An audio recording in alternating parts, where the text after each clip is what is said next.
The recruitment officer's auxiliary limbs twitched with restrained humor as he studied the transfer request glowing on his data slate. Officer Kelvin Thra of the Galactic Security Corps had reviewed countless applications over 4 decades of service, but this one stood out in a way he hadn't expected. It was absurd. "Let me confirm I'm reading this correctly," Kelvin said, his vocal translator converting clicks and tones into fluent galactic standard. "You're requesting a transfer from Human Resources to the Monster Division." The human woman standing before his desk gave a single, confident nod. Olivia Fletcher. The name was printed clearly at the top of the file. By galactic measures, she was small, barely 5.5 feet tall, with dark eyes that met Kelvin's without hesitation. Her brown hair was tied back neatly, practical rather than decorative. "That's correct, sir," Olivia replied, her voice carrying the clipped edge of a Boston accent. "I believe my abilities are better suited for active field work." Kelvin's mandibles clicked together as he suppressed laughter. The Monster Division housed the Corps' most lethal operatives, elite hunters tasked with capturing the most dangerous criminals and entities in known space. Berserking Vraxians, hive-minded tacticians, apex predators born to hunt across star systems. It was not a place for someone whose job involved paperwork and workplace mediation. "Miss Fletcher," Kelvin began carefully, "the Monster Division has a 43% fatality rate in the first standard year alone. These aren't symbolic monsters. Some can tear starship hulls apart with their bare limbs. Others alter matter itself. You're willing to leave a safe administrative post for that?" "Yes, sir." No pause. No uncertainty. Kelvin leaned back, accessing her full record. 28 years old by human standards. 3 years with the Corps. Outstanding performance evaluations.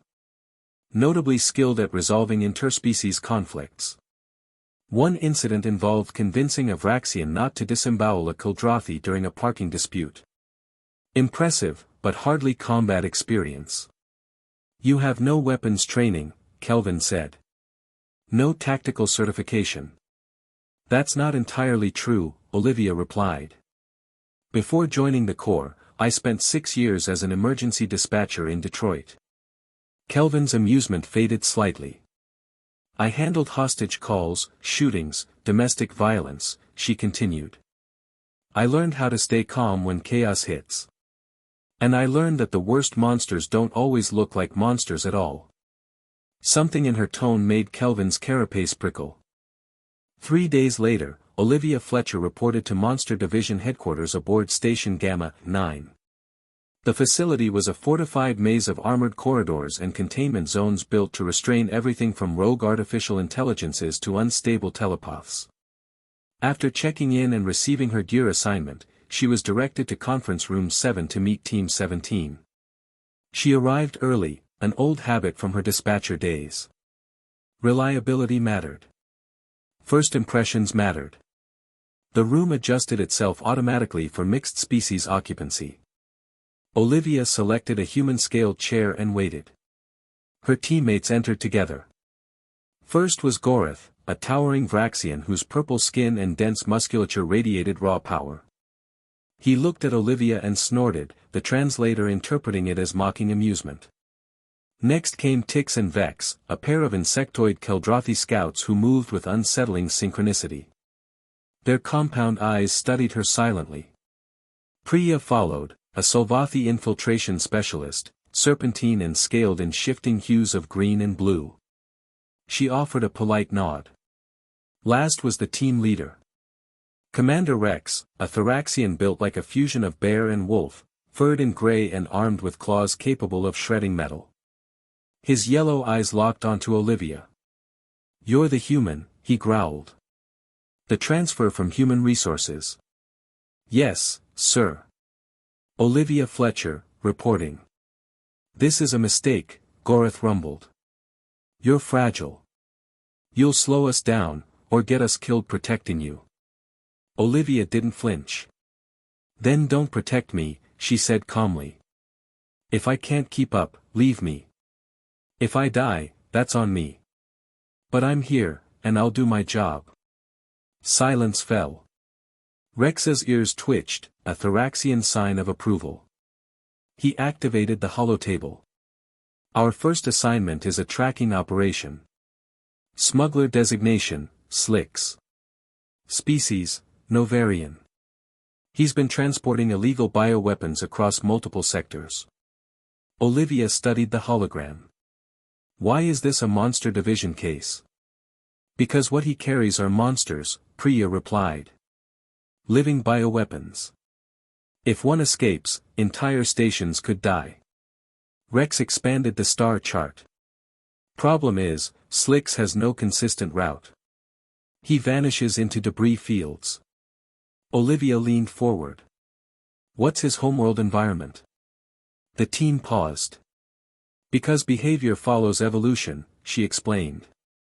If we understand where he feels safe, we can predict where he hides. Something shifted in the room. The Corvus asteroid field was exactly where Olivia predicted Slicks would feel most secure. Dense iron debris disrupted sensors, and chaotic orbital paths mimicked the Novarian's aquatic evolutionary instincts. 2 hours into a manual scan, Olivia spotted a faint but unnatural heat signature hidden inside a hollowed asteroid. That's him, Rex confirmed. The boarding operation unfolded quickly. Inside the asteroid, they found Slick's ship, but no Slicks. The scene was staged. Food left out. Systems cold. It's a decoy, Olivia said. He's paranoid. This isn't his real base. Tix quickly identified a smaller companion asteroid. Too small to hide a ship, unless you were desperate. They moved fast, but Slicks escaped, leading them into a deadly ambush of remote detonated mines. The Relentless barely survived. Engines damaged. Shields failing. Slicks fled toward open space. We've lost him, Rex growled. Not yet, Olivia said. We stopped chasing. She predicted his next move, Terminus Market. A criminal haven where smugglers repaired ships and disappeared into crowds. They beat him there and waited. When Slicks arrived, Olivia insisted on shadowing him. Humans didn't trigger his instincts the way predators did. In the warehouse district, everything went wrong. Slicks' hired muscle attacked. Chaos erupted. Olivia found Slicks alone, overseeing the bioweapons transfer. She couldn't shoot. One mistake would doom the station. So she talked. She lied. She negotiated. She stalled. And it worked.